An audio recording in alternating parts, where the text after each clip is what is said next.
Pivotal Homes customers losing money. Let's have a look. Hello everyone, Florian.Heise here, and welcome to another episode of HeiseSays. Grab your stein of coffee because the, construction apocalypse that we're in the middle of now seems to be ongoing. And we've got an article here discussing the impact, written by Alex Turner Cohen, discussing the impact of the Pivotal Homes collapse and how some customers are getting affected. Now, you would hope that the people here in Queensland who got unfinished houses will be able to make an insurance claim and they'll get that money back, hopefully, but we'll have to see.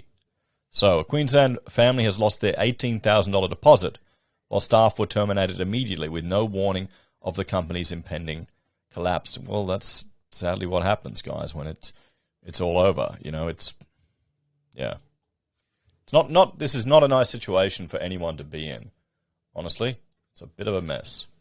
So a Queensland family has been left reeling after learning their $18,177 home deposit is in jeopardy because the company has gone bust. Well, yeah, that's the risk you take. Unfortunately, it could be a lot worse.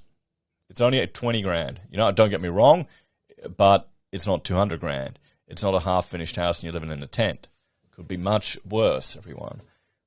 See, that's the problem. I approach life too much with the stoic perspective, looking at it, something and saying, oh, yeah, I mean, at least you're not homeless. And that's just getting worse too. Look at the rental crisis in Bundaberg and all over Australia right now. Mother of two, Ashley Wu, 38, and her husband bought a vacant lot in Ipswich, 40 kilometres from Brisbane CBD in October last year. Yeah, Ipswich ain't too bad. It's I went there for, what was it, for New Year? No, Christmas? No, something. Yeah, I think Christmas. Yes, no, we went there for Christmas and saw all the lighting they had there. And it's great. They plan to build a dual property for $36,000, $3,500. Oh, hang on. I'm tired. Hang on. I gotta have a shot of coffee. I can't even read these bloody numbers. They plan to build a dual property for $363,500 and signed with Gold Coast-based construction firm Pivotal Homes. But late Thursday, Managing Director of Pivotal Homes, Michael Irwin, revealed that the company had collapsed. He cited rising labour and construction costs as the main reasons the company was forced into liquidation. And we're hearing that more and more. The future of Pivotal Homes. Here's the consideration. Do you think these rising construction costs and labour costs would have been as bad if it weren't for the government juicing up the housing market with Home Builder? Do you think it would? There's just one to think about. Remember, all of these interventions, all of these give-me's, all of these handouts, all of these picking winners and choosers that our government does, it has unintended consequences. But, different government now. The future of Pivotal Homes, more than 200 new home builds, has now been thrown into chaos, including that of Miss Wu. I don't know what to do now, she told news.com.au. I don't know what's going to happen. I really hope we can get the money back. Miss Wu was especially blindsided by the shocking announcement because just the day earlier she'd been negotiating a new price for the build and had come to an agreement, in what she says must have been a sign that staff had no idea of the company's impending demise. Indeed, Pivotal Home sales manager Tom Egan told news.com.au that he and the company's 15 other workers were corralled into a boardroom around lunchtime on Thursday where they were terminated on the spot. That ain't good. That ain't good. Looking back, Miss Wu said there were some red flags, hinting that Pivotal Homes was in trouble. According to the mum, her build was doomed from the beginning thanks to constant delays and then a strange request from the company asking for money despite an already agreed-upon price. After purchasing the empty lot in 2021, the land title was meant to be registered in her and her husband's name in December. However, this didn't end up happening until April this year. Earlier this year, Pivotal Homes asked Miss Wu if she would fork out an extra $34,000 for her $363,000 build. Miss Wu consulted with her solicitor, who said legally she didn't have to pay them any extra because the contract was fixed. Now, see, this is going to have to change, everyone, because we're now in an inflationary environment. It's a different world. We've had so long with so little inflation. But understanding the stress the building sector was under, she negotiated with the company and agreed to paying an additional $24,000. So she's doing it all right. She's going, okay, we want to get our building finished. We'll pay a little bit extra to make it happen. In the long run, it will be worth it rather than, sadly, what's happened now. It's all fallen over. So even when you try to do good things, work together, get a compromise, get it happening, it can still get stuffed. And how old did they say she was? Was she 28 or 38? She's 38. What? I see. That's Asian super young. There you go. Where I've looked like I've been 40 since I've been 20. The European difference there. Anyway, let's keep going. On Wednesday, they finally reached an agreement, which is why the landowner was confused to hear that just a day later the company had gone bust. Staff were also asking Miss Wu to sign off on drawing contracts that could then be sent to the local council less than 24 hours before the company officially went under. So they were just doing business as usual. I didn't know what was happening.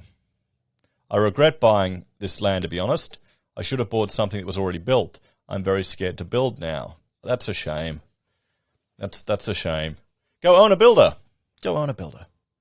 You know, and then you can be like me, and it just takes even longer and longer and longer.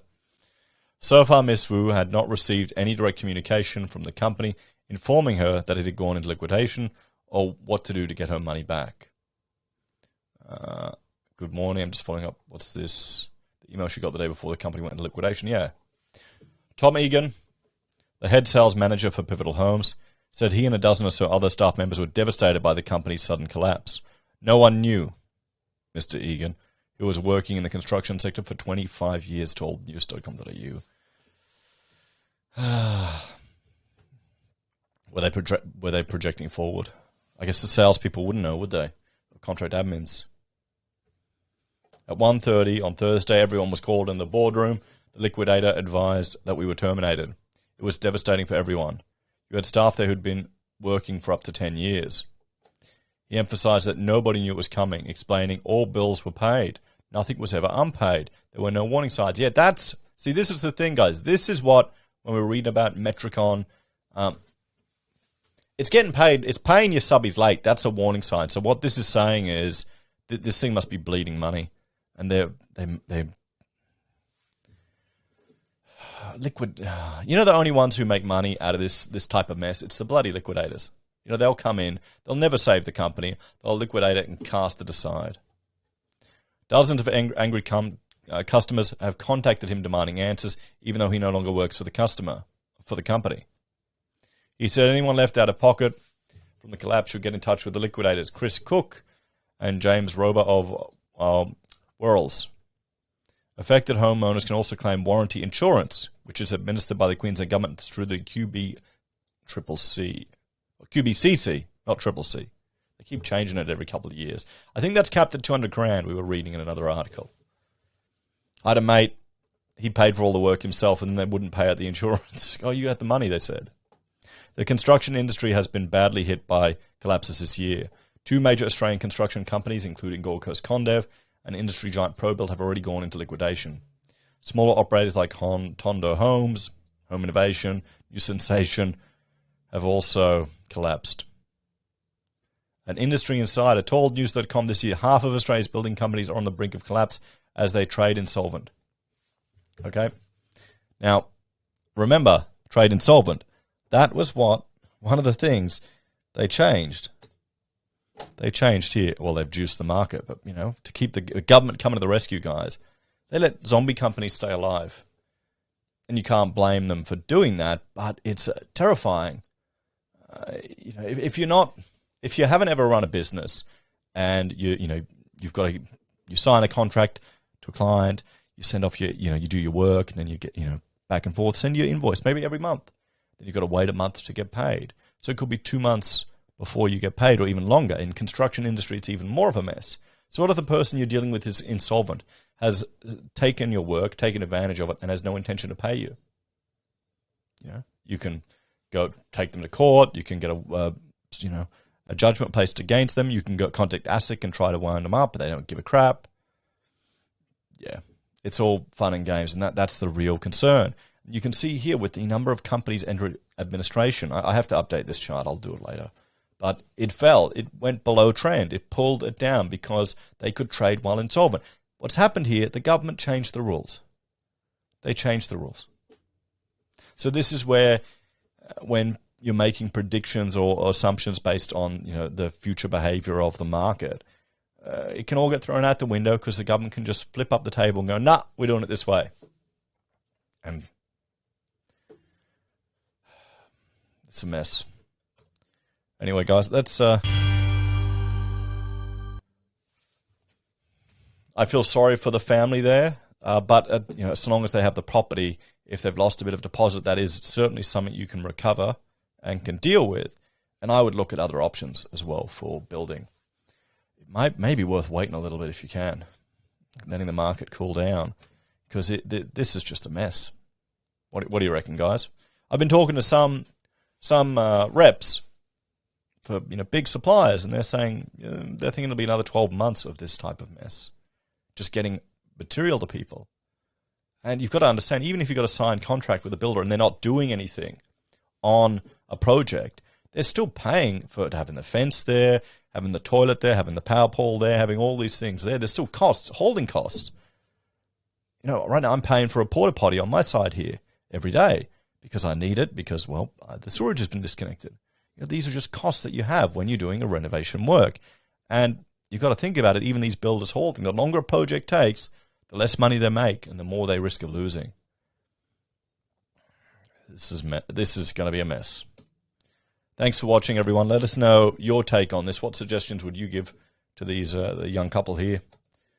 As always, thanks for watching. If you're a fan of the channel and enjoy the content I create here, there are a few ways you can help out. Join us on YouTube or Patreon. Sign up using our referral links from Amazon, eBay, Independent Reserve, or AussieBroadband. Or if you need architectural services, give us a call. We do a lot of education, commercial, and mining work. Take care, guys, and keep an eye on what's going on in construction. It's a profitless boom, isn't it? It is a profitless boom.